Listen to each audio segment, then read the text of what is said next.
All right, so today we got my good buddy, Mr. Shane O'Toole. Him and I actually worked together like a little while ago, back when I was doing these in Pennsylvania. So honestly, I'm happy to have him on here, to record and kind of do like a little interview to see how he likes the med device space. Maybe some things that if he wishes were different, et cetera. And then just kind of just get like a little overview of what he would, say to people trying to break in. All right, let's start with a little background on you, Shane. What's going on, guys? Thanks for having me on, Matt. So before I got into med device sales, I was actually doing accounting. So, I didn't really have any prior experience or knowledge other than the fact that my father had been in the business for about 35 years. Um, so breaking into it was a little bit scary, but my dad had a lot of knowledge on it, and I've kind of been watching him for the last 25 years of my life. And I thought it would be a good way for me to kind of change career paths, get into sales, kind of, have a story to tell, right? Rather than sitting behind a desk all day, looking at a computer screen, typing in numbers. And then when I met you, I knew that I could probably do the job. I'll never forget those days when we were driving around out in Pennsylvania in your car, going to fit a bunch of patients. And that was really the moment where I said, you know what? I think I'm going to give this thing a whirl. And here I am a year later, and I couldn't be happier with the job. What'd you think about that day? Like, was it like an overall positive day for you, or were you like, Yeah, this is a good, this is a lot? yeah, I mean, it was definitely eye-opening. Having no prior experience and immediately, going into patients' homes with a medical device, not really knowing all the ins and outs of how anything really worked, right? Because, I still hadn't taken the job at that point. I was just kind of wanting to see if it was something I'd be interested in. And, I think your personality was one of the things that, I kind of aligned with. And it was one of the things that made me said, I think I want to get into this and I want to learn more. Nice. Well, I definitely appreciate that. So what'd you do beforehand? And like, had you tried to break into the industry prior to this, or is this sort of your first like time trying medical device or trying to Uh, get a job? I mean. yeah, so it was definitely my first time trying. I've heard a lot of good things prior, but definitely my first time trying. I was not happy in my current position. Like I said, I was sitting behind a desk all day. Now, breaking into medical device sales, you're kind of on the move, and every day might be a little bit different. Mhm. Uh, but that kind of fits my lifestyle. I didn't really like doing the same thing every single day, day in and day out. I mean, and breaking into med device sales, there was a huge learning curve, just the anatomy and how the devices work, how surgeons work, how the whole industry works. But it's definitely been great to, have people like yourself and people on the team that are there every step of the way, helping you and, showing you new tricks, right? Nice, man. No, absolutely. I mean, that stuff is like critical, because I mean, if you're in a role that, you don't really vibe with the people that are in there, it can make things go a lot worse, I would say, especially when you're having a bad day. Absolutely, absolutely. So what's your favorite thing about it? Like if you had to like boil it down to something, because I know there's obviously positives and negatives, but what would you say is your favorite thing in the day to day? So probably my favorite thing is, building these relationships with the people in the office, right? You have some offices that are a little bit cold to you and you go in month after month after month. And then, when they finally kind of open up to you, you start talking about their personal life, what they like to do. It makes the job a lot easier knowing that we're all there for the same thing, and that's Mhm. to, provide good patient outcomes.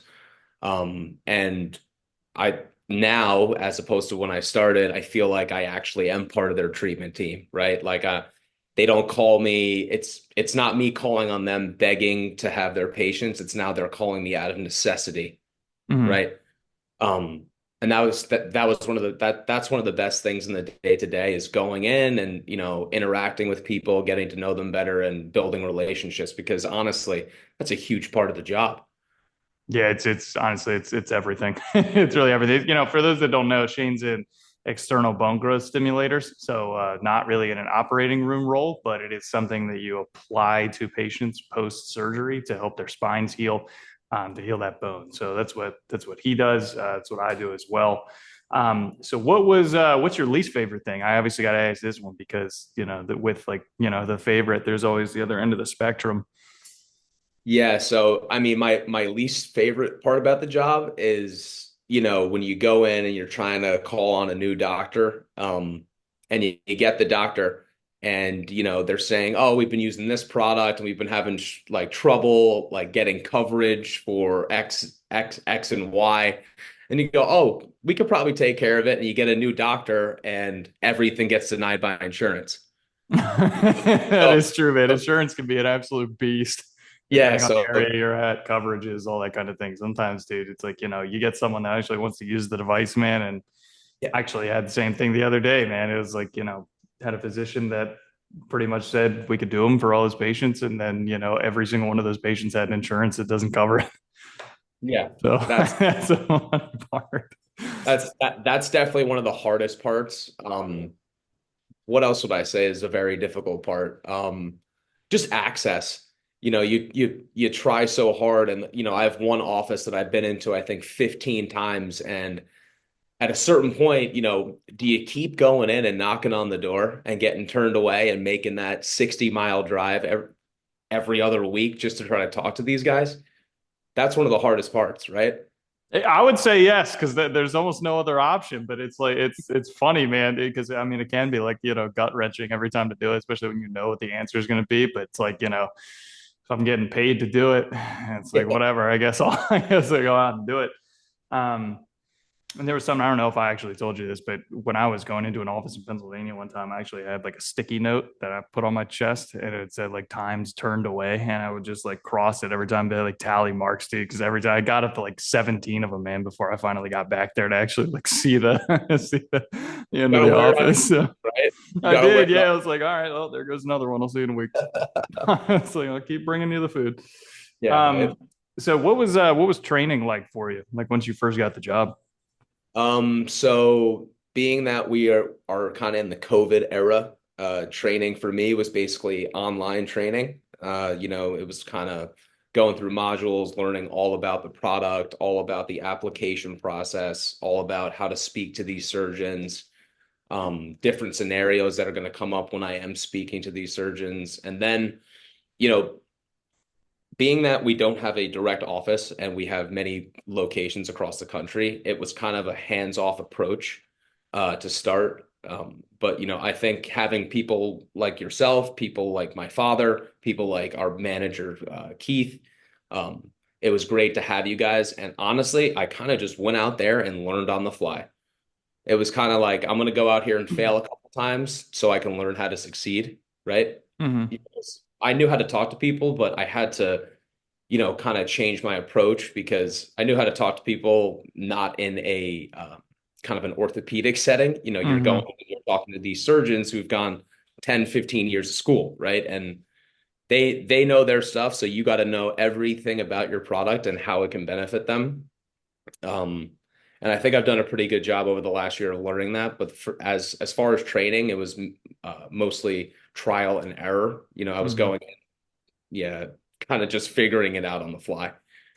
Yeah, man. And that's honestly the beauty about kind of what we do now versus an operating room setting, I will tell you, because, sometimes like you can honestly afford to make these mistakes in like what we do now. It's not like it's really going to like impact the patient that much, but it's more just like the process of ordering one. Whereas the operating room setting that I was in prior, dude, you have to know everything. Like they're like, I mean, they still will throw you into it, man. But if you don't know it, like a certain size on something, like they usually put it in some of the time. Like, so if you tell them a wrong size, that's completely on you. And it is not a good experience, I will say, if you don't know it. Like it didn't really happen to me that way, but I've heard stories, man. So, Yeah, I mean it's got to be pretty gut wrenching being in there knowing that, if something does go wrong, it's on you. Yeah, no, I mean that was, dude. I think about that every day, man. I'd be up at like 4 in the morning and just freaking out, studying tech guides and whatnot. Like, oh god. So what kind of advice would you give for a new person like just starting in, like into their first medical sales job, like their first month of Their employment? first month, Mm, definitely do your research. You can't just get into the job even if you have prior sales experience and say, "Oh, I sold this for 5 years. I can definitely come into this and just start selling it. No, no, no. Mm. You need to do your research. It's a whole different beast, doing medical sales. Because you just need to have that preparation that I feel like in a lot of other sales roles you might not need.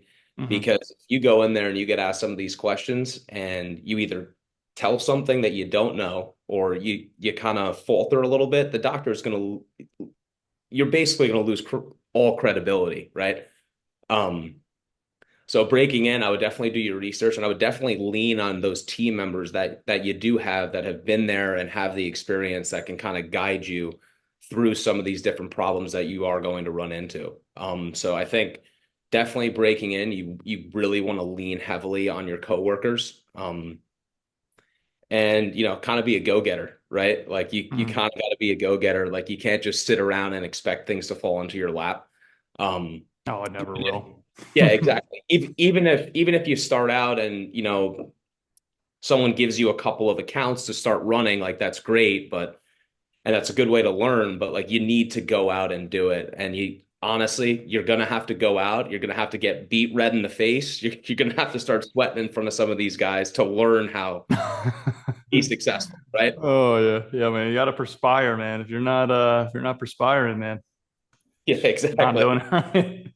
Um, so did you think about any sales options before Med Device? Definitely. I definitely did. I think I might be a little bit biased and different because my father, like I said, had been in it Mhm. for 35 years. I had had exposure to the braces, to the bone stimulators, right? I didn't know much about them, but I was living at home till I was 25 and my dad Mhm. had a huge stack of all these boxes, right? Yeah, all the time. All these bone stems. Um, but yeah, I mean that was really my first sales job. I knew I would be able to do it. I knew I was a personable guy. And like I said, sitting behind my desk doing accounting was not the right career for me. Mhm. Well, that's just awesome to see that you can break in with an accounting background and whatnot. Because generally, you see like exercise science people, Yep. personal trainers, athletic trainers, engineering backgrounds. Like it's kind of funny actually to see like an accounting background break in. Not to say like it's impossible, but generally, like if you're looking for like the right paths to break in, that's not one of them. So like it's Yeah. that is kind of like that's awesome to see. So like career aspirations for the future, like for like 10 years down the line or something like that. Like would you 10 years try down the and line. bump up to like would you have any interest in like a management position somewhere or like what's Yeah, I mean, your vision? definitely, I've only been doing it for a year now, Matt, so I still got a lot of work to do, You do, right? yeah. That's why I bumped the line. I was like, look, 10 Yeah. years. I was Yeah, like, I mean, if I really do like the job, obviously there's really good days and there's really bad days. One of the things I've been trying to do is never get too high or never get too low. Because you can lock down a surgeon, right? And he could say, yeah, I'll put it on everyone. Until you actually see it happening month over month, doesn't mean anything, right? yeah. The amount of times I've gone in and you get a surgeon, you walk out, you're hooting and hollering, and then just where are the orders? And then it's just all the conversation stops, like, and then you got to go back in and be the awkward dude. But 10 years from now, hopefully I'm still in this industry, maybe in a management position up here in New York. I love living up here in New York. It's a very it's a very hostile market up here. I'm Hmm. sure you know. Being down in Atlanta now, it can Oh be very yeah. these big cities, right? Yeah, these cities, man, they don't mess around. People here for a while. Yeah, they don't mess around, and there's a lot of stuff going on up in New York. A lot of surgeons, some of the best surgeons in the world. So these guys are very, very particular and specific about what they want to use and how they want to use it, right? So is med sales something that you would recommend to a friend as a good career choice to do? Yes and no. I mean, I have some friends that I think would enjoy it and succeed in it. Other friends would, you know, crash and burn because, it's kind of like you're kind of independent, right? Like if you don't do it on your own, you're not doing it, right? Like Hmm. you're pretty much out there alone for most of the day, obviously, other than calling like, your team members, but you're kind of on your own in this. So if you have the mentality of no one's going to do this for me other than myself, then I think that this is something you should get into. But if you're used to that daily regiment of sitting in an office and going into work, it might not be the job for you because our job changes every single day, you Mhm. know? No, yeah, yeah. Well, yeah, 100%. I mean, I can't, I get just to hit on your point of I can't even tell you the amount of times where it's like the surgeons will like agree to do something, but then if you're not like if you don't, follow up with either like the staff that does that, because the surgeons just operate, right? So they're not really even thinking about these like all too much. So it's really getting in front of the staff. Like I can't even tell you in the beginning when I started how many times that happened, where like, you're not seeing the surgeon again usually 'cause, you had your appointment, your lunch with him, and like that's it. So, if he doesn't point you to the right person that orders them, like he probably didn't even tell the person to start ordering them. So Yeah, that stuff happens exactly. all the time. Um, so last question for you. How important is networking in this job specifically? I'd say it's the most important thing. Like I'd say there's nothing more important than networking in a job like this. Like the amount of people that are out there that you don't even know are out there. Like I'll literally give you an example right now. I was at the Yankee game on Friday night. I'm standing there. There was these two girls there.